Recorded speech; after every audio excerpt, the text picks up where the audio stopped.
नमस्कार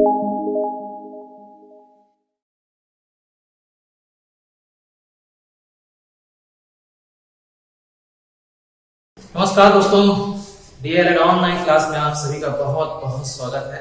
हम अभी पिछले 2 क्लास में पोस्ट सेमेस्टर में शैक्षिक प्रबंधन एवं प्रशासन, एजुकेशनल मैनेजमेंट एंड एडमिनिस्ट्रेशन के बारे में 2 टॉपिक के साथ डिस्कशन कर चुके हैं और बहुत ही इंपॉर्टेंट टॉपिक है। 4th सेमेस्टर है, तो 4th सेमेस्टर में ये जो सब्जेक्ट है बड़ा विषय है, 50 नंबर का विषय है। इसमें नंबर कम नहीं होना चाहिए। तो इस तरीके से आप ये बड़े विषय में कई बच्चे ऐसे होते हैं जो फेल हो जाते हैं या स्कोर कम रह जाता है। अगर स्कोर कम हो जाता है तो हमारा परसेंट प्रभावित हो जाता है, और अगर हमारा परसेंट प्रभावित हो गया तो हमें सरकारी नौकरी के लिए भी समस्या खड़ी हो सकती है। टीटी में भी समस्या रह सकती है, क्योंकि अगर हमारा स्कोर एवरेज स्कोर हर सब्जेक्ट में रहा तो हमारा टीटी प्रिपरेशन में भी खासा प्रभाव पड़ेगा या सुपर टेट पे भी खास प्रभाव पड़ेगा। क्यों? क्योंकि स्टार्टिंग में ही हम लोगों ने विशेष ध्यान नहीं दिया। सोचा कि बड़े बड़े सब्जेक्ट हैं, आज भी तो कल पढ़ लेंगे। सोचा कि छोटे सब्जेक्ट हैं तो 12-13 नंबर पाकर हम किसी तरीके से पास नहीं होंगे। डियर स्टूडेंट दोस्तों, हमें पास नहीं होना है, बल्कि अच्छा स्कोर पाना है और अच्छा परफॉर्मेंस देना है। अपना नॉलेज ग्राफ को इम्प्रूव करना है, स्ट्रेटजी को मेंटेन करना है, स्ट्रेंथ को डेवलपमेंट करना है। इस तरीके से ओवरऑल डेवलपमेंट करने के लिए हर एस्पेक्ट को अच्छे से स्टडी करिए। आप टाइम का डिवाइडेशन करिए, घर में बैठ के सेल्फ स्टडी प्रमोट करिए, क्योंकि सेल्फ स्टडी एक ऐसा एस्पेक्ट है जिसमें एक सेल्फ कॉन्फिडेंस भी इम्प्रूव होता है। अगर हम सेल्फ स्टडी करते हैं तो हमें अपना एवेल्यूशन करने में भी मदद मिलती है। क्यों? क्योंकि इसमें हम जब आप सेल्फ स्टडी करने के बाद जब हम किसी के साथ डिस्कशन करते हैं सब्जेक्ट के से रिलेटेड, तो वहां पर हमको पता चलता है कि हमारा प्रेजेंट टाइम का ग्राफ क्या है। तो आज का जो टॉपिक है वो टॉपिक है, तीनों का मीनिंग अलग अलग है। हम धीरे धीरे तीनों की मीनिंग को समझने की कोशिश करेंगे। तो फर्स्ट ऑफ ऑल थिंक हमको ये प्लान करना है कि अच्छा स्कोर बनाने के लिए या हमारा फ्यूचर में कोई रिपोर्ट का डिस्टर्ब ना हो, इस तरीके से अभी से हम तैयारी शुरू कर देंगे। अभी से हम जोर देना शुरू कर देंगे और बड़े सब्जेक्ट हैं उस पर खास तौर पर ध्यान देना होगा, क्योंकि ये ऐसे विषय हैं जो अच्छा स्कोर बना सकते हैं और अच्छा परसेंट हमारा बना सकते हैं और हमारा स्ट्रेंथ को भी डेवलप अच्छे से कर सकते हैं। तो शैक्षिक प्रबंधन एवं प्रशासन, एजुकेशन मैनेजमेंट एंड एडमिनिस्ट्रेशन, और इसमें जो हमारा विषय है भौतिक संसाधनों का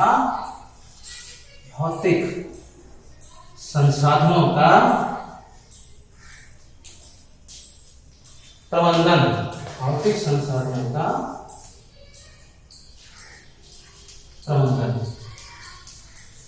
बहुत ही इंटरेस्टिंग टॉपिक है डियर स्टूडेंट, और इतना टफ भी नहीं है, क्योंकि ये जो वर्ड है प्रबंधन, मैनेजमेंट, ये हमारे लिए भी इम्पोर्टेंट है और जब हम क्लास में जाएंगे तो उधर के लिए भी इम्पोर्टेंट है, या कहीं हम किसी से डिस्कस करते हैं तो भी ये वर्ड जो है मल्टी रोल प्ले करता है।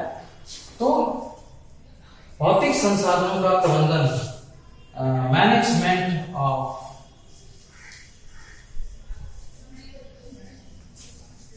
Physical source.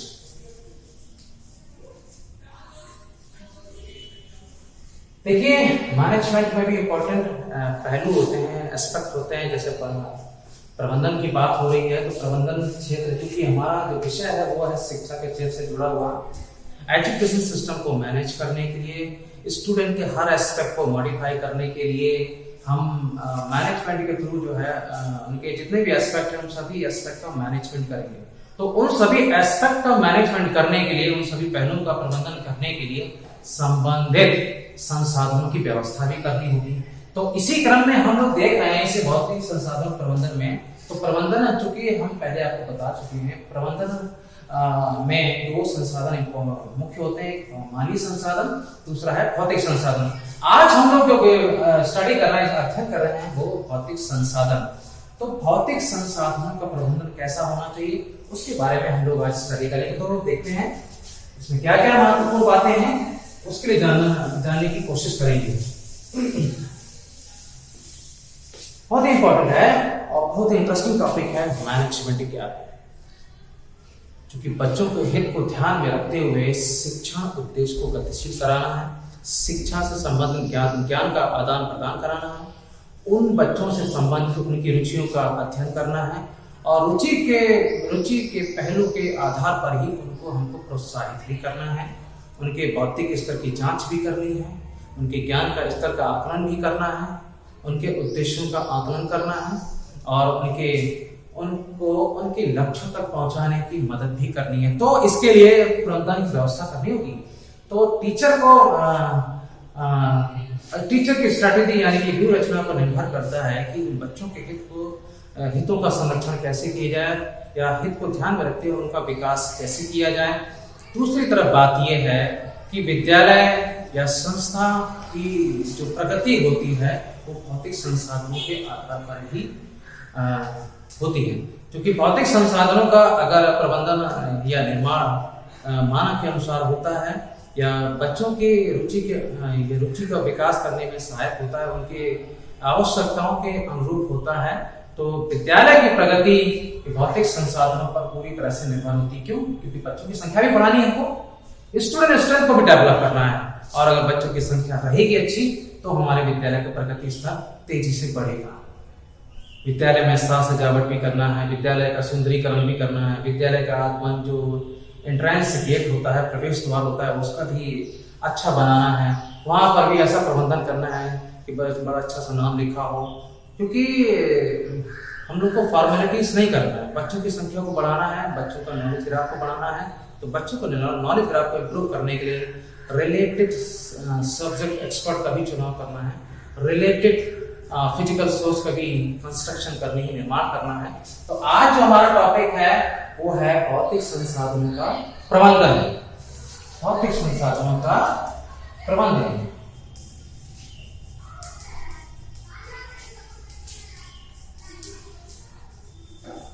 तो इस टॉपिक को समझने के लिए सबसे पहले इस प्रबंधन से संबंधित इस संसाधन से संबंधित और पहलू क्या है उनके बारे में अध्ययन करना जरूरी है, क्योंकि बच्चों की संख्या बढ़ानी है और बच्चों की संख्या इस संसाधनों पर पूरी तरह से निर्भर है और भौतिक संसाधनों के प्रबंधन के आधार पर ही हमारे विद्यालय की प्रगति भी निर्भर है, क्योंकि इन्हीं संसाधनों के आधार पर हमारे विद्यालय की प्रगति होगी।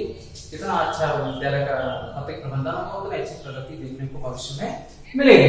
तो इस तरीके से भौतिक संसाधनों के प्रबंधन में आज विद्यालय में बच्चों की आवश्यकताओं को अध्ययन करने के लिए, बच्चों की रुचि के पहलू का अध्ययन करने के लिए, बच्चों के बुद्धि के बौद्धिक विकास का अध्ययन करने के लिए हम संबंधित पुस्तकालय का निर्माण करते हैं, लैब का सिलेक्शन करते हैं, लैब को भी बनाते हैं और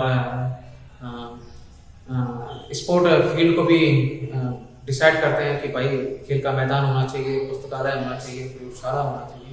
प्रयोग दर्शन विधि की सहायता से भी हमको बच्चों का अध्ययन कराना है। क्यों?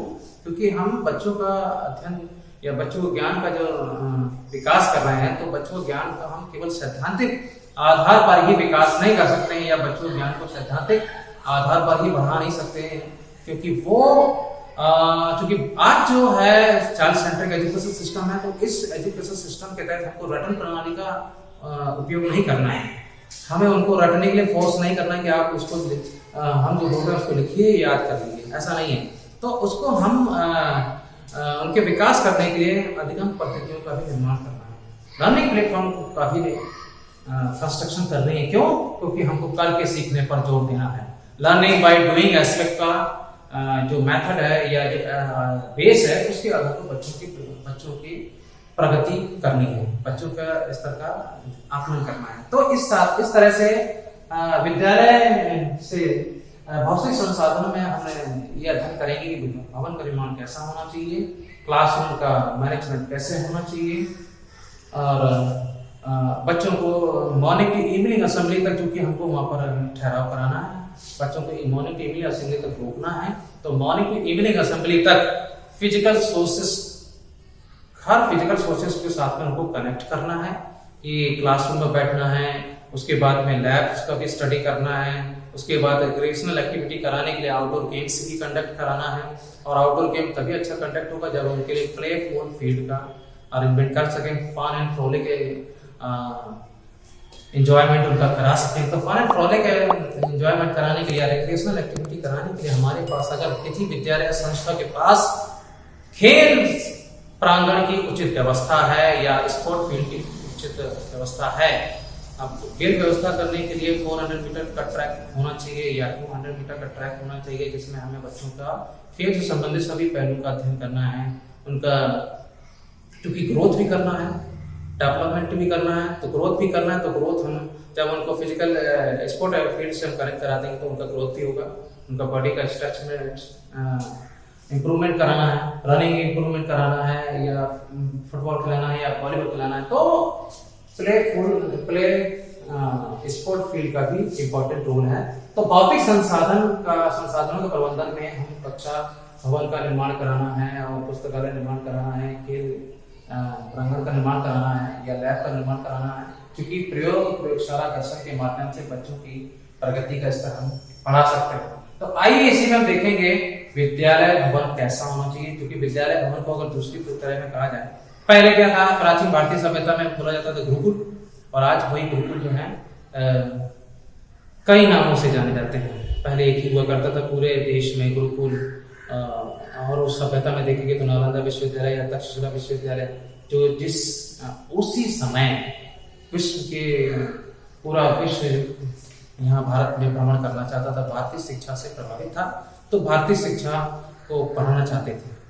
आज भी हमारे भारत का जो एजुकेशन का मैनेजमेंट है या एजुकेशन का जो ग्राफ है बहुत अच्छा है, तो इस तरीके से आज भी फॉरेनर यहाँ पर आना चाहते हैं। तो विद्यालय को ज्ञान का मंदिर कहा जाता है, विद्यालय को ज्ञान का मंदिर कहा जाता है। अब मीनिंग क्या है कि विद्यालय का वातावरण ऐसा हो जिसमें विद्यार्थियों को उसमें बांधा जा सके। ये इंपॉर्टेंट थिंग है कि विद्यालय का वातावरण ऐसा हो, क्योंकि विद्यालय बाग कहा गया है, विद्यालय को ज्ञान का मंदिर भी कहा गया है। यही एक ऐसा मंदिर है जहाँ पर हमारा देश का निर्माण होता है, देश को हम भविष्य के रूप में देखने की कोशिश करते हैं। इसमें कई सारे ऐसे विद्वान पनपते हैं, विद्वान बनते हैं, जो हमारे देश के प्रगति का स्तर बहुत ऊंचे तक लेकर जाते हैं। हम लोगों ने देखा है अभी तक के इतिहास में, तो ऐसे बहुत सारे विद्वान हैं जो आज भी हमारे भारत देश को आगे या भारत का नेतृत्व कर रहे हैं। तो इस तरीके से विद्यालय के आसपास का वातावरण या विद्यालय में वातावरण ऐसा हो जिसमें विद्यार्थियों को बांधा जा सके, विद्यार्थियों को ठहराया जा सके, तो इस तरह की बात हो रही है। तो विद्यालय का भवन का स्थान, सबसे पहले ये बात हम करते हैं विद्यालय में भवन का स्थान।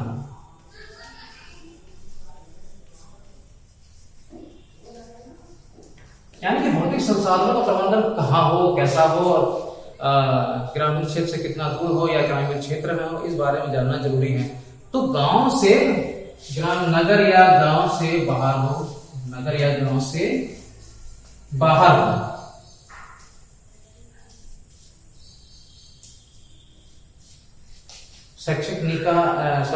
शिक्षा नीति एजुकेशनल पॉलिसी में भी बात हो चुकी है कि बच्चों का ज्ञान को परिचित कराने के लिए गांव या ग्रामीण क्षेत्रों से 1 या 1.5 किलोमीटर की रेंज में विद्यालय की स्थापना होना चाहिए, संस्था की स्थापना होना चाहिए। तो पहला पॉइंट है विद्यालय में भवन का निर्माण भी गांव, नगर या गांव से बाहर होना चाहिए, ग्रामीण क्षेत्र से बाहर होना चाहिए। दूसरा पॉइंट है कि विद्यालय ऐसी जगह पर हो जहां पर शुद्ध वायु या प्रकाश की व्यवस्था सही हो। ऐसा नहीं होना चाहिए कि वो बहुत ज्यादा अंदर हो या कंजस्टेड बस्ती में हो, जहां पर आने जाने में भी असुविधा महसूस हो और जहां पर लाइट भी नहीं ठीक से आ पा रही है। तो ऐसी खुली जगह पर होना चाहिए, तो जिस पर क्या है कि वातावरण अच्छा हो, शुद्ध वायु मिल सके। ये इंपॉर्टेंट है क्योंकि भौतिक संसाधनों का निर्माण करने के लिए ये एक सहायक उपकरण के रूप में एक बहुत बड़ी भूमिका अदा करते हैं कि विद्यालय में ही एक अच्छी फुलवारी की व्यवस्था करते हैं, साज सज्जा या विद्यालय को सुंदरीकरण कराने के लिए गेट के या बाउंड्री के नजदीक में एक अच्छा खूबसूरत सा गार्डन बनाया जाता है। आप ज्यादातर देखेंगे इंस्टीट्यूशन में तो बहुत अच्छे से गार्डन बनाए जाते हैं, तरह तरह के पेड़ पौधे लगाए जाते हैं, उनका भी अरेंजमेंट करने के लिए वहाँ पर बनाने की व्यवस्था की जाती है, जो पेड़ पौधों या गार्डन की व्यवस्था अच्छे से कर सके, उनकी देखभाल कर सके। तो शुद्ध वायु प्रकाश की व्यवस्था, तो इसकी व्यवस्था करने के लिए पेड़ पौधों की व्यवस्था करना आवश्यक है। तो भवन का स्थान, पहली बात ऐसी जगह होना चाहिए जहाँ पेड़ पौधे हैं, और नहीं है पेड़ पौधे तो वहां पर लगाकर उनको शुद्ध वायु या प्रकाश की व्यवस्था कराई जाएगी।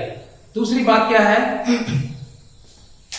दूसरी बात यह है कि जाना सुगम हो,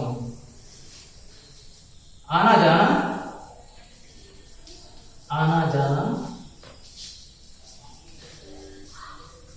सुगम हो।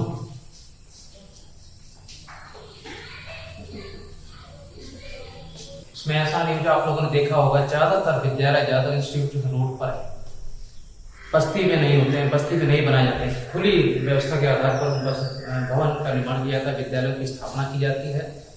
तो बच्चों के आने जाने की सुविधा को ध्यान में रखकर ही विद्यालय की स्थापना रोड के किनारे ही की जाती है, जिससे बच्चे स्टूडेंट जो है, हमारा जो आने वाला जो भविष्य है, जो अपना भविष्य को तराशना चाहता है, तो वो भविष्य तराशने की जो व्यवस्था की जाती है तो रोड के किनारे की जाती है, जिससे बच्चे आसानी से आ जा सके। तो ज्यादातर हम लोगों ने विद्यालय की स्थापना देखी है कि रोड के किनारे ही विद्यालय, कहीं भी आप जाएंगे, किसी भी राज्य में आप जाएंगे तो विद्यालय जो मिलेंगे वो रोड के किनारे ही मिलते हैं। अगला पॉइंट है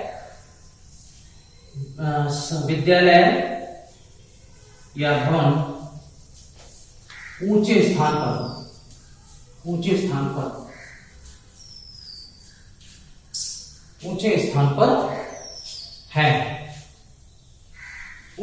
पर है, ठीक है, या होना चाहिए। तो विद्यालय की स्थापना हाइट पर ही होना चाहिए, जिससे विद्यालय दूर से दिख जाए। बच्चे ढूंढते हैं अपने, चूंकि अपना उनके पास में कई सारी कल्पनाएं होती हैं, कल्पनाओं को पूरा करने के लिए विद्यालय में जाते हैं, प्रवेश कराते हैं और वहां पर अपने बौद्धिक स्तर का विकास करते हैं।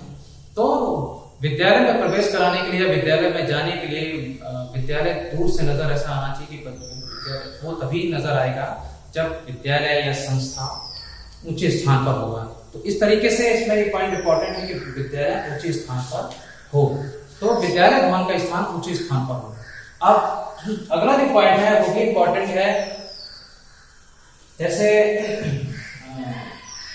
फिफ्थ पॉइंट कि नदी या तालाब या पोखरे वगैरह जिनको कहते हैं, कि ये जो है विद्यालय से दूर हो, इसमें भविष्य में किसी प्रकार की अनहोनी का सामना ना हो, बच्चे उससे वहां तक ना जाएं।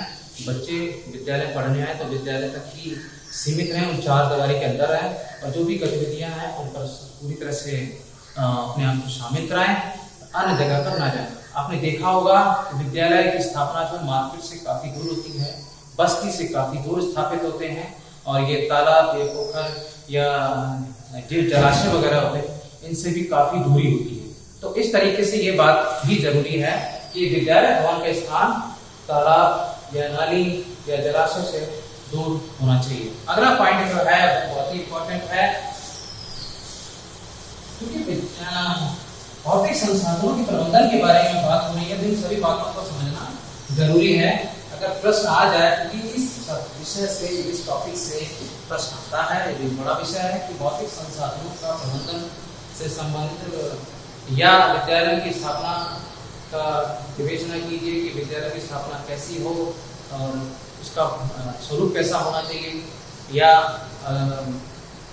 कहाँ होना चाहिए। इन सभी बातों में इस प्रश्न का उत्तर हम इस तरीके से लिख सकते हैं। अगला है विद्यालय भवन का स्वरूप। बात आती है विद्यालय भवन का स्वरूप। विद्यालय भवन का स्वरूप ये भी जानना जरूरी है। विद्यालय भवन का स्वरूप।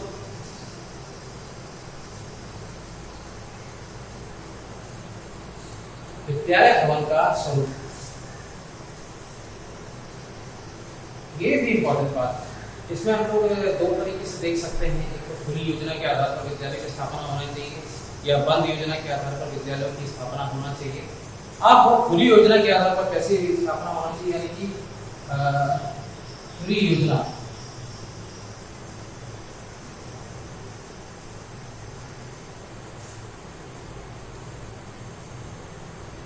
विभिन्न प्रकार से इमारतों की स्थापना। कैसे इमारतों की स्थापना, इसके बारे में चर्चा करेंगे। इमारतों की स्थापना विद्यालय भवन का स्वरूप, ये कहने को तो आप सुनेंगे तो बहुत ही सरल है, लेकिन इसके बारे में जानना बहुत जरूरी है। अगर आप जानो तो नई बात सामने आपको मिलेगी। ऐसी कि विद्यालय भवन का स्वरूप कैसा होना चाहिए, वो ऐसे होना चाहिए या सर्किल में होना चाहिए या पैरेलल पोजीशन में होना चाहिए, या तो इस तरीके से ये भी तो जानना जरूरी है। इसके लिए भी आयोगों ने इन बात को स्टडी किया, इस तरह की बातों को स्टडी किया कि विद्यालय में बच्चों की संख्या बढ़ाने के लिए विद्यालय भवन का स्वरूप कैसा होना चाहिए। एनसीटी ने इस बात को समझा कि डीएलएड क्लासेस में क्लास का जो मेजरमेंट है वो कैसा होना चाहिए, फील्ड कितना होना चाहिए, फील्ड से रिलेटेड कौन कौन से गेम्स एंड स्पोर्ट होना चाहिए, लैब का साइज क्या होना चाहिए, कंप्यूटर लैब का साइज क्या होना चाहिए। और क्योंकि आपने देखा है विद्यालय में, संस्थाओं में, इंस्टीट्यूशन में विजिटर रूम भी होता है, तो गेस्ट फैकल्टी को वहाँ पर उनको बैठाया जाए, उनको रोका जाए। पेरेंट्स रूम भी होता है जहाँ पर पेरेंट्स मीटिंग होती है। वैसे पेरेंट्स मीटिंग कोई इशू नहीं, तो कहीं भी हो सकता है, लेकिन फिर भी जो बाहर से लोग आते हैं उनको भी बैठाने के लिए उनका गेस्ट रूम की व्यवस्था, और रिसेप्शन काउंटर, काउंसलिंग रूम जहाँ बच्चों से की समस्या से संबंधित समस्याओं का आकलन किया जाता है या अध्ययन किया जाता है। और चूंकि क्लासरूम के बाद में रेमेडियल क्लास भी होती है, तो उनकी व्यवस्था करना, उसके बाद में प्रयोगशाला की व्यवस्था करना, पुस्तकालय की व्यवस्था करना, साइंस लैब की व्यवस्था करना, या म्यूजिक या संगीत कक्ष की व्यवस्था करना। तो इस तरीके से इन सभी बातों की व्यवस्था की जाती है। अब इन संसाधनों की व्यवस्था करने के लिए विद्यालय भवन का स्वरूप कैसा होना चाहिए, संसाधन तो विद्यालय में रहेंगे, तो सबसे पहले बात ये आती है कि विद्यालय भवन का स्वरूप कैसा होना चाहिए। तो यहाँ पर खुली योजना की बात हो रही है, खुली योजना के आधार पर। अब बात है, प्रश्न ये देखिए, ये शब्द आया है खुली योजना, यानी कि बंद नहीं होना चाहिए विद्यालय, ऐसा होना चाहिए, दिखना चाहिए जिसमें लोग स्वतंत्र रूप से या बच्चे स्वतंत्र रूप से विद्यालय में प्रवेश कर सके। कैसे? अब वो कैसा होना चाहिए? अब इसमें क्या है, इसमें इम्पोर्टेंट थिंग क्या है, इसमें ये है कि अंग्रेजी की कुछ वर्ड्स हैं जिसके आधार पर विद्यालय की स्थापना होना चाहिए। अंग्रेजी शब्द के अनुरूप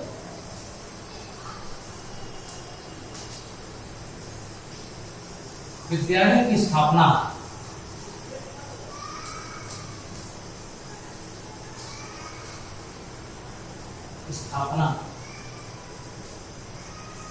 होना चाहिए। कैसे? आइए देखते हैं लोग। विभिन्न प्रकार के हिमाचल की स्थापना होना चाहिए, और फिर वो भी अंग्रेजी के कुछ ऐसे वर्ड्स हैं जिसके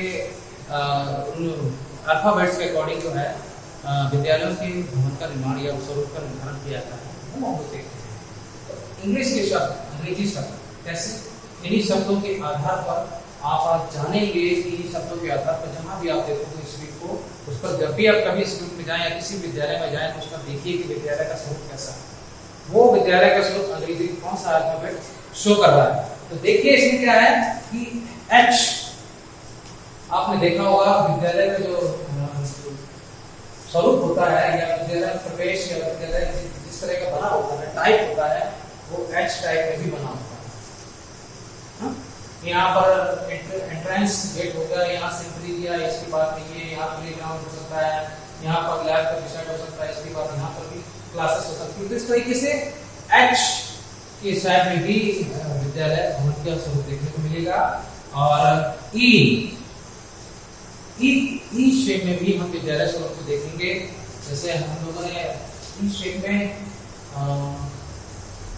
ऐसे, या जैसे यहाँ एंट्रेंस हुआ, यहाँ पर क्लासेस हो गई, इसके बाद यहाँ प्लेग्राउंड हो गया, या यहाँ पर लैब का हो गया, तो ई शेप में भी हम विद्यालय भवन के स्वरूप को देख सकते हैं। तो अंग्रेजी का जो दूसरा अल्फाबेट है वो ई शेप, यानी कि ई टाइप में विद्यालय भवन के स्वरूप का निर्धारण होना चाहिए। तीसरा टाइप है एल। एल भी ज्यादातर आप देखेंगे तो एल टाइप में विद्यालय के भवन का स्वरूप देखेंगे, देखने को आपको मिलेगा, देखने को मिल सकता है।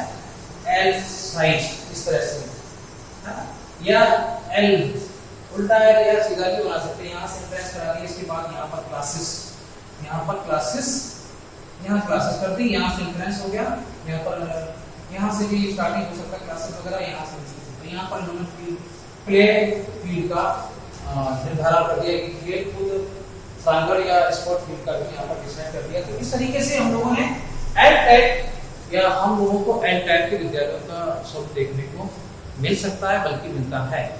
जब भी आप कहीं जाएं तो किसी भी विद्यालय में जाएं तो उसका शायद या साइज जरूर देखें, टाइप देखें कि वो उसका स्वरूप किस प्रकार का है, विद्यालय का स्वरूप किस प्रकार का। तो आपको याद आ जाएगा कि हम लोगों ने इसके बारे में स्टडी किया हुआ है। दूसरी बात क्या है, टी शेप, टी टाइप।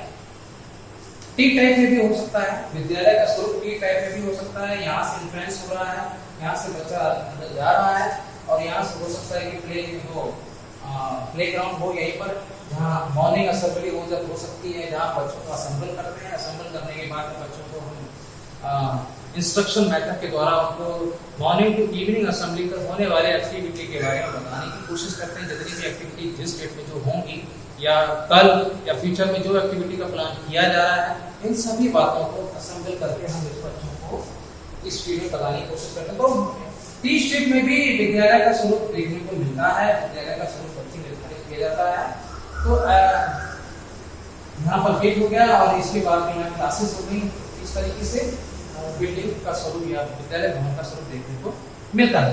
आगे हम लोग देखेंगे इस तरीके से आई शेप। आगे आई शेप में भी हमको विद्यालय का स्वरूप देखने को मिलता है। आई स्वरूप बिल्डिंग इस तरह से बनी होती है, वो शायद लंबी बनी हो, और यह आई इस तरह से भी कर देते हैं। तो आई स्वरूप में भी बिल्डिंग का स्वरूप देखने को मिलता है, विद्यालय भवन का स्वरूप देखने को मिलता है। और इस तरीके से अगला जो वर्ड है वो है वाई टाइप। वाई टाइप से ही विद्यालय का स्वरूप देखने को मिलता है। यहाँ से इंफ्लुएंस हो गया, यहाँ से यहाँ फील्ड साइड हो गया, यहाँ से क्लासेस हो गई। इसके बाद यहाँ कई इंस्टीट्यूशन में रेजिडेंशियल होते हैं, तो शायद वो इस टाइप से विद्यालय भवन का स्वरूप का निर्धारण करते हैं। यहाँ पर उन्होंने रेजिडेंशियल बना दिया, यहाँ पर क्लासेस हैं, यहाँ पर प्ले फील्ड है, यहाँ पर क्लासेस हैं, यहाँ पर उन्होंने जो रेजिडेंशियल का अरेंजमेंट कर दिया। तो वाई शेप, वाई टाइप में भी विद्यालय का स्वरूप देखने को मिलता है। लास्ट है अल्फाबेट है, वो है वी टाइप।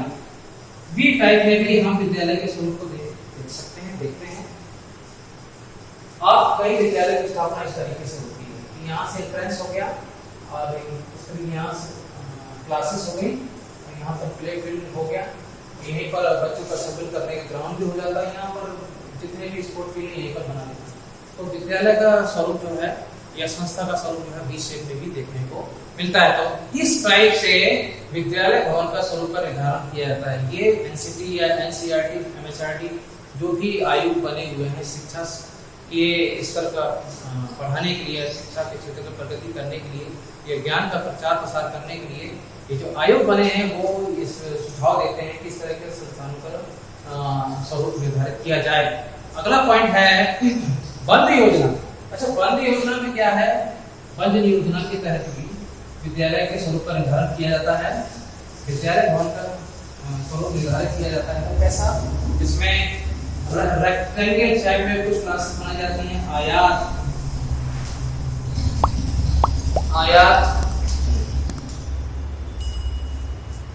रेक्टेंगल शेप में, जिसमें क्या होता है कि किसी भी इंस्टीट्यूट में, सेंट्रल स्कूलों में या डिग्री कॉलेज में हॉल आपको जरूर देखने को मिलेगा जहाँ पर कार्यक्रम या सांस्कृतिक कार्यक्रम या कोई भी कार्यक्रम का आयोजन हो सके।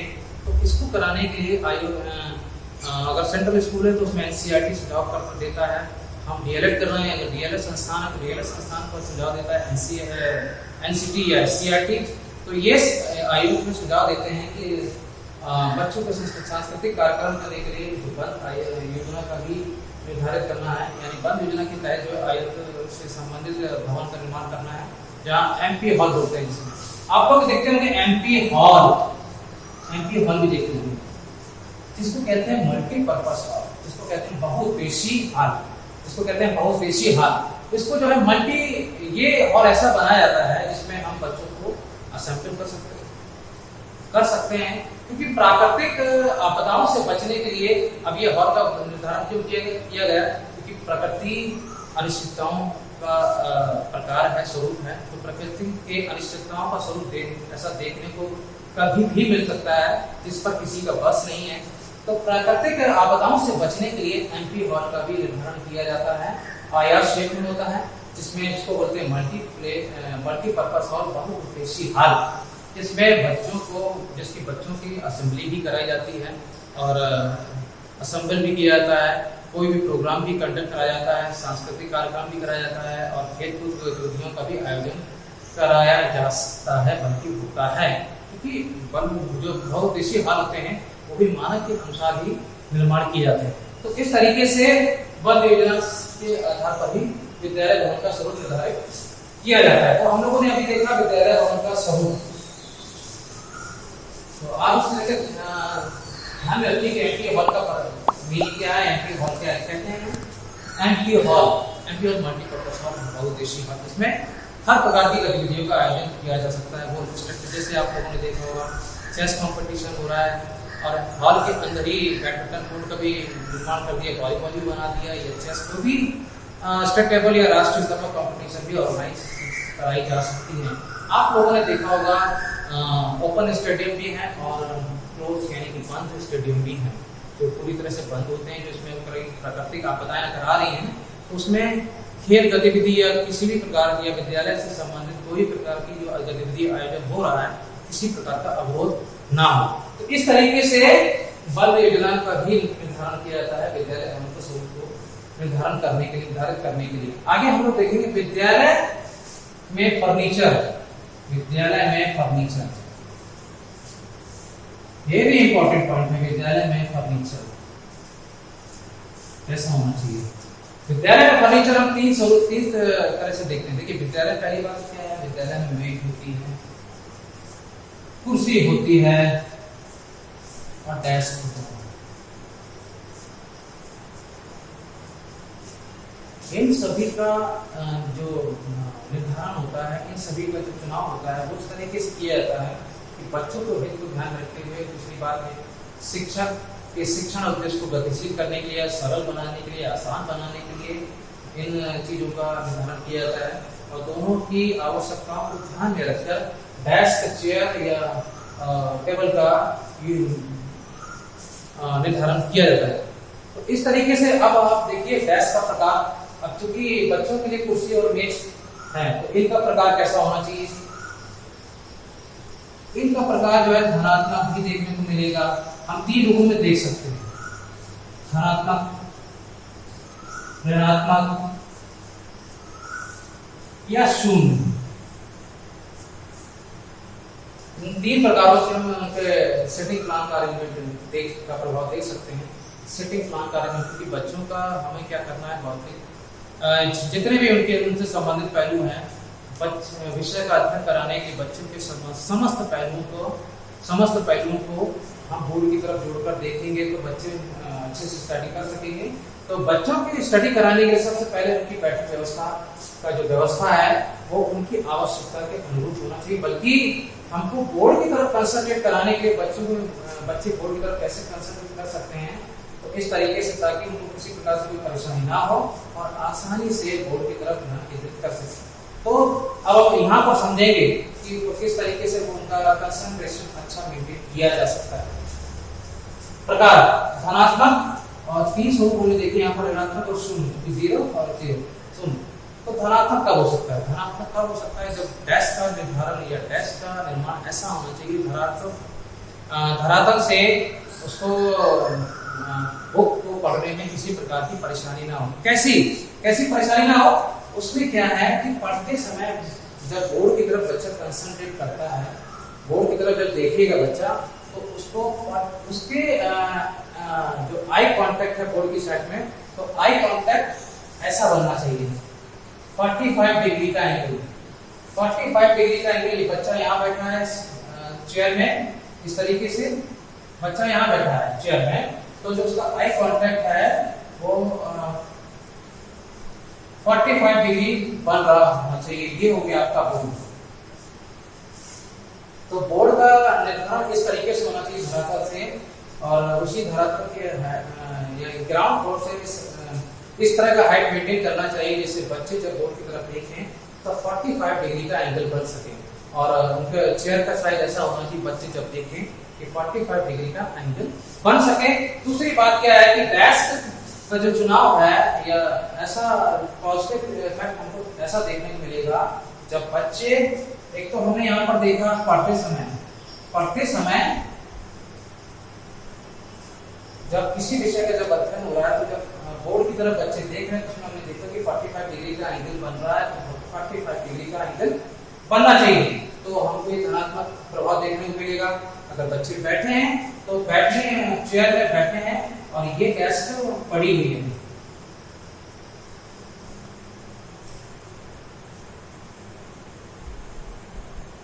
ये डेस्क पड़ी हुई है, तो डेस्क और चेयर का जो ग्राउंड फ्लोर से हाइट इतना होना चाहिए जिससे बच्चे लिखते समय 15 डिग्री का एंगल बनाते हैं, 15 डिग्री का एंगल बनाते हैं।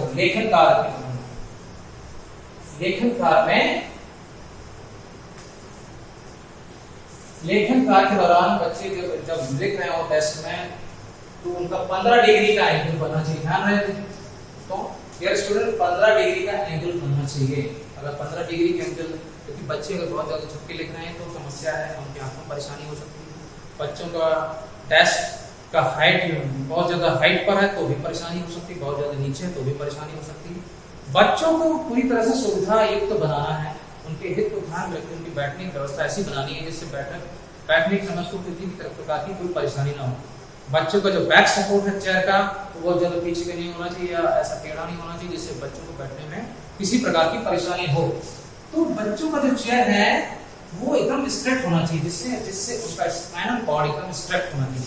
The spinal cord of student should be erect position, यानी कि स्पाइनल कॉर्ड का जो पोजीशन एकदम सीधा होना चाहिए, जिससे क्या होता है कि अगर हमारा स्पाइन जो है सीधा है, इरेक्ट पोजीशन पर है, तो हम कंसंट्रेट इजीली मेंटेन कर सकते हैं। तो इस तरीके से चेयर का जो बैक सपोर्ट है वो स्ट्रेट होना चाहिए, वो कर्व शेप में नहीं होना चाहिए। तो इस तरीके से बच्चों का कंसंट्रेशन अच्छा सा मेंटेन हो सकता है और हमें पॉजिटिव इफेक्ट देखने को मिलेगा, यानी धनात्मक प्रभाव देखने को मिलेगा। अब हम बात करते हैं ऋणात्मक की बात, कि कहीं कहीं पर क्या होता है कि डेस्क तो ठीक है, ये डेस्क पड़ी हुई है, डेस्क ये पड़ी हुई है और इसका साइज तो वैसे ही है, ग्राउंड फ्लोर से जितना हाइट होना चाहिए वो ठीक है, और चेयर का साइज भी ठीक है,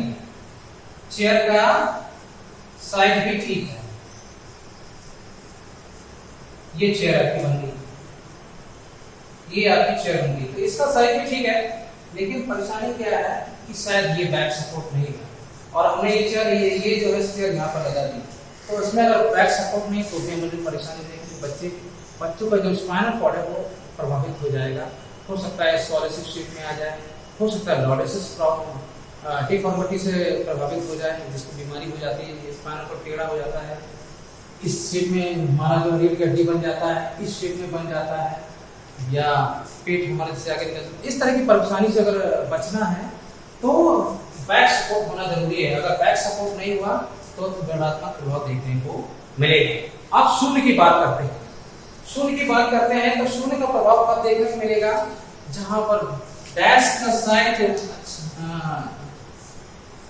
हाइट तो ठीक है लेकिन डेस्क बहुत लंबा है, और जिसमें और चेयर ठीक है, तो इसमें अब इसमें बैक सपोर्ट भी नहीं है तो चेयर अंदर चली जा रही है, या बैक सपोर्ट है भी तो बैक सपोर्ट इतना है कि उसके डेस्क के अंदर चेयर चली जाए, तो उसमें क्या होता है कि बच्चा का स्पाइनल प्रॉब्लम होगी, साथ ही साथ में डेस्क लेंथ या डायमेंशन बड़ा है तो स्टूडेंट आराम से इजीली सो सकता है, कंफर्टेबल हो जाएगा और आराम से ले डाउन हो जाएगा, उसका कंसंट्रेशन बीच में ही ब्रेक हो जाएगा। तो इस तरीके से कोई भी इफेक्ट देखने को नहीं मिलेगा, वो जीरो इफेक्ट हो जाएगा, उसमें ना पॉजिटिव देखने को मिल रहा है ना नेगेटिव देखने को मिल रहा है, वो पॉजिटिव बिल्कुल जीरो हो गया, वो पढ़ते पढ़ते आराम से सो जाएगा। तो इस तरीके का ये क्या है कि विद्यालय में फर्नीचर व्यवस्था ऐसी होनी चाहिए कि बच्चे जब पढ़ें तो 45 डिग्री का एंगल बने और जब लिखें तो 15 डिग्री का एंगल बनता दिखे। तो ये भौतिक संसाधनों का प्रबंधन की बात है, क्योंकि चाइल्ड सेंट्रिक एजुकेशन को प्रमोट करना है, तो चाइल्ड सेंट्रिक एजुकेशन को प्रमोट करने के लिए उनसे संबंधित क्योंकि जो टीचर होते हैं उनको सुविधादाता बोला जाता है, सुविधादाता। तो सुविधादाता का मतलब क्या है कि बच्चों को हर प्रकार की सुविधा देने की कोशिश करते हैं और बच्चों के हितों को ध्यान रखकर हर प्रकार की सुविधा उपलब्ध कराना। तो शिक्षक की ये भूमिका होती है, शिक्षक की ये ड्यूटी होती है कि उनको किसी प्रकार से कोई परेशानी ना हो। यदि हम इंडोर क्लासरूम में बैठे हैं तो भी हमें उनका सेटिंग प्लान को अरेंजमेंट करना है। आज के टाइम पर दरी नहीं चलती है, उनको ग्राउंड फ्लोर नहीं बैठा सकते हैं। बच्चों को कंसंट्रेशन कराने के लिए उनका स्पाइनल कोड सीधा होना चाहिए, बच्चों के बैठने का उनके पैरों की पोजीशन बिल्कुल 90 डिग्री का एंगल बनाता होना चाहिए। और जब बच्चे जब बोर्ड की तरफ देखते हैं तो 45 डिग्री का एंगल बने, बच्चे जब लिखें तो 50 डिग्री का एंगल बने। तो ये सभी बातें जानना जरूरी है। तो इस तरीके से विद्यालय में फर्नीचर व्यवस्था ऐसी होनी चाहिए। तो हमको अगर हम आउटडोर यानी फील्ड में भी लेकर जा सकते हैं, लेकर जाते हैं, कभी कभी ऐसी सिचुएशन बन जाती है। तो अगर हम ग्राउंड में लेकर जा रहे हैं, किसी क्लास को लीड करना है, क्योंकि टीचर लीड कर रहे हैं, और जब हम ग्राउंड बाहर लेकर जा रहे हैं, आने वाले टाइम पर आप भी ऐसे ही करेंगे, आपको भी सीखना पड़ेगा।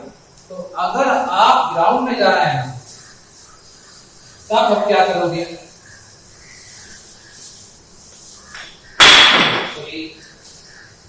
हम लोगों ने भी देखा कि विद्यालय में फर्नीचर को हम लोगों ने देखा कि उनके बैठने की व्यवस्था कैसी होनी चाहिए।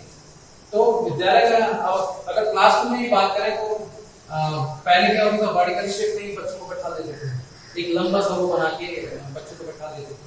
और एक तो इस शेप में बैठा सकते हैं, दूसरा क्या है, हॉरिजॉन्टल शेप में बैठा सकते हैं, तीसरा क्या है, सर्किल में बैठा सकते हैं, हाफ सर्किल में, और चौथा साइज क्या है, चौथा शेप क्या है कि सिटिंग प्लान टीचर को अरेंजमेंट करना है, टीचर को अरेंज करना है। तो टीचर सिटिंग प्लान ऐसा इंपॉर्टेंट थिंग होता है जो क्लास स्टार्ट करने से पहले प्री प्लान की पोजीशन होती है। टीचिंग स्टार्ट करने से पहले प्री प्लान, तो प्री प्लान की पोजीशन के अकॉर्डिंग बात को ध्यान रखना जरूरी है कि बच्चे कहीं ऐसे बैठे हैं या बच्चे सर्किल में बैठे हैं। तो आप जो प्रेजेंट टाइम पर चाइल्ड एजुकेशन सिस्टम को प्रमोट करना है, तो चाइल्ड एजुकेशन सिस्टम को प्रमोट करने के लिए फाइल फॉर्मेशन कुछ इस शेप में सिटिंग प्लान का अरेंजमेंट किया जाता है। यहाँ पर टीचर का प्लेटफॉर्म बन गया, और यहाँ पर गर्ल्स बैठी हुई है, और यहाँ पर बॉयज, और यहाँ पर बोर्ड बना हुआ है। और ये आपका टीचर का प्लेटफॉर्म हो गया। यहाँ पर इस प्लेटफॉर्म के अकॉर्डिंग टीचर सब्जेक्ट का स्टडी कराएंगे, और यहाँ पर साइड में डायस पड़ा होगा जिसमें टीचर बुक्स को सिलेबस को रखकर या सब्जेक्ट मटेरियल को रखकर स्टडी कर सकते हैं, सब्जेक्ट जिस सब्जेक्ट से भी रिलेटेड है। अब इसमें तो क्या है, इसमें क्या है कि हर बच्चे का ऑब्जर्वेशन भी करना है। तो हर बच्चे का ऑब्जर्वेशन करने के लिए बच्चों के हर बच्चे का देश को गतिशील भी कराना है, क्योंकि पीछे साइड के जो बच्चे होते हैं वो रिलैक्स हो जाते हैं, वो सोचते हैं कि टीचर पीछे नहीं जा रहे हैं। तो इस बात को ध्यान रखते हुए, क्योंकि क्लास में जो बेस्ट क्लास होती है उसमें एक strength of 50 number of 50 students की होती है। अगर 50 बच्चों से अगर ज्यादा संख्या हो जाती है तो समस्या खड़ी हो जाएगी, क्योंकि इसमें क्या होगा, डिसिप्लिन मेंटेन नहीं हो पाएगा।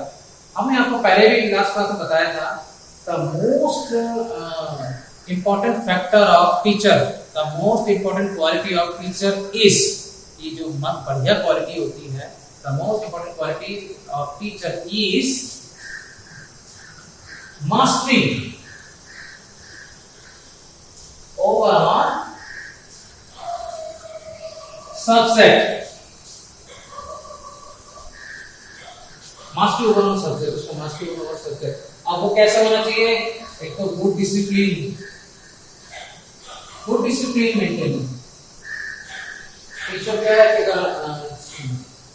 शिक्षण में, क्लास टीचिंग में अगर अच्छा अनुशासन व्यवस्था करें तो हर बच्चे का ध्यान केंद्रित कराया जा सकता है, और नॉलेज का ट्रांसमिशन अच्छे से कराया जा सकता है।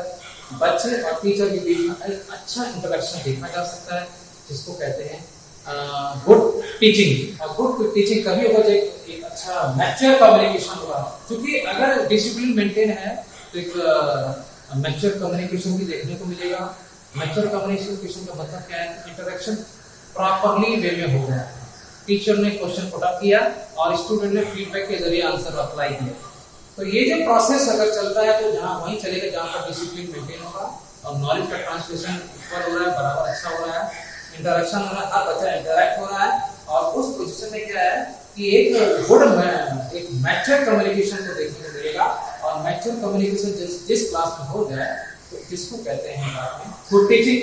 तो मास्टरी ओवरऑल सब्जेक्ट, जिससे रिलेटेड कई बातें इंपॉर्टेंट होती है। एक तो बात ये है कि most important quality of teacher is mastery overall subject is good discipline and good manner. Good manner भी होता है क्योंकि हम अगर अपने आप में अच्छा पथ प्रदर्शक नहीं है, अच्छे परफॉर्मर नहीं है, तो हम स्टूडेंट का एक्सपेक्ट नहीं कर सकते। स्टूडेंट से हम आशा नहीं कर सकते। अगर खुद में विषय का अध्ययन नहीं कराना आ पा रहा है तो बच्चों से क्या आशा करें। तो सबसे पहले शिक्षक को एक अच्छा परफॉर्मर बनना चाहिए, तो तब हम कह सकते हैं। इसीलिए हमने बोला था the most important quality of teacher is mastery over on subject and other subject also.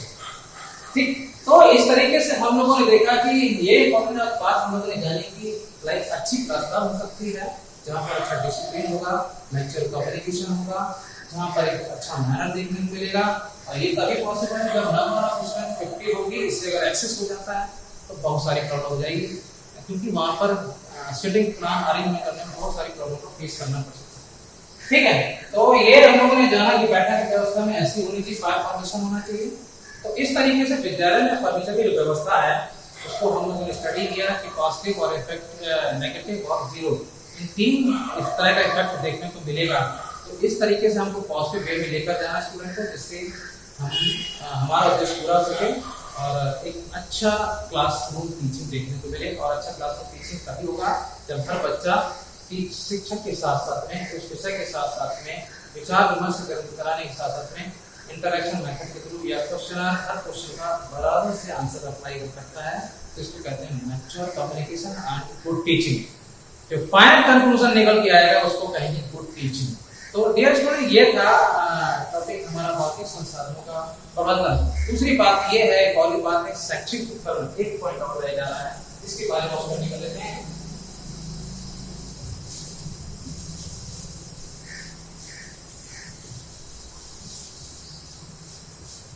शैक्षिक उपकरण, शैक्षिक एजुकेशनल इक्विपमेंट। एजुकेशनल इक्विपमेंट कैसा होना चाहिए? क्योंकि हर टीचर का पर्पस होता है कि उसका क्लास में टीचिंग इफेक्टिव हो, सेटिस्फाई हो, एक्सीलेंट भी हो, और हर स्टूडेंट को क्योंकि सेटिस्फाई करना है। अगर एक अच्छी क्लास तभी हो सकती है जब हर स्टूडेंट सेटिस्फाई है। अगर हर स्टूडेंट सेटिस्फाई है तो हमारा क्लासरूम टीचिंग अच्छी हो रही है, अच्छा हो रहा है। तो एजुकेशनल इक्विपमेंट की व्यवस्था भी टीचर को खुद करनी पड़ेगी। उसमें आपका सब्जेक्ट हो गया, उसमें आपका सपोर्टिंग टीचिंग मटेरियल हो गया,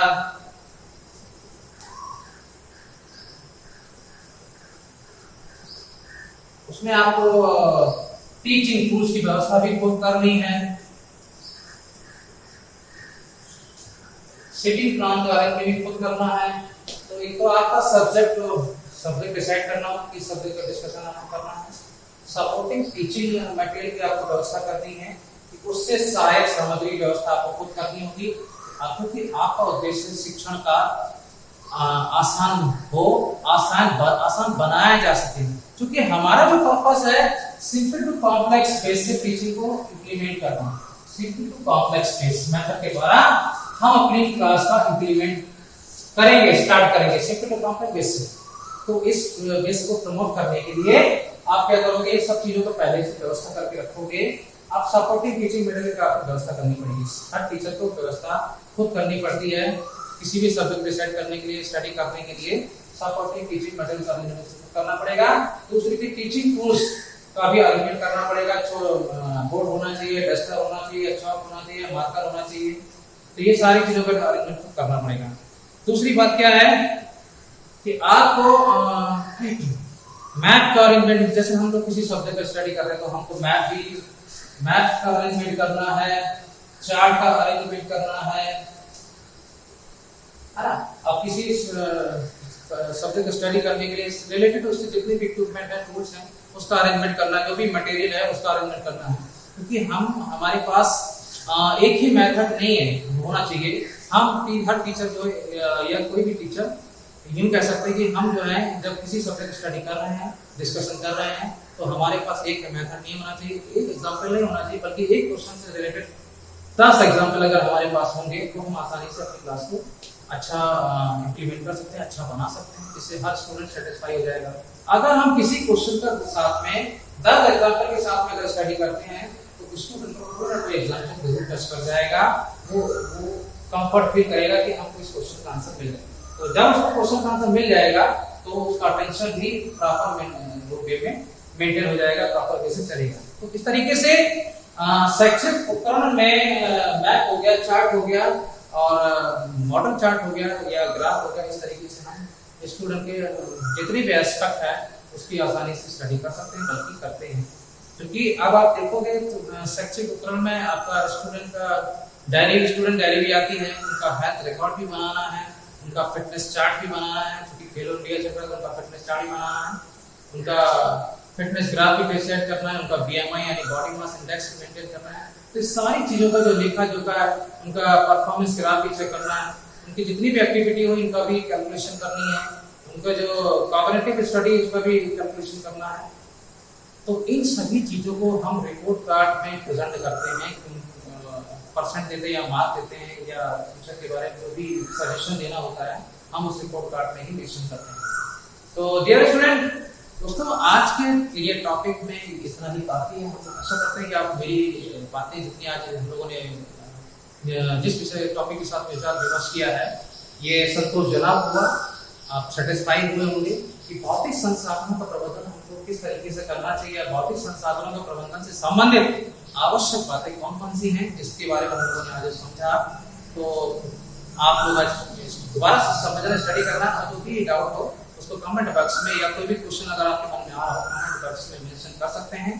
तो इस तरीके से आप लोग स्टडी करते रहिए, be happy, be safe, stay at home and मस्त रहिए, खेलते रहिए, खुश रहिए, पढ़ते रहिए। जो भी डाउट है कमेंट बॉक्स में जरूर दे दीजिए, और हमारे इस प्रयास को लगातार जिस तरह से करते रहे हैं तो इस हमारे इस एफर्ट को शेयर करते, लाइक करते रहिए, सब्सक्राइब करते रहिए, और इसी तरह से हर रोज हम नए नए नॉलेज के साथ में आपके साथ जुड़ते रहेंगे और अपने एजुकेशन प्रोसेस के साथ हम लोग धीरे धीरे आगे बढ़ते रहेंगे। So thank you very much.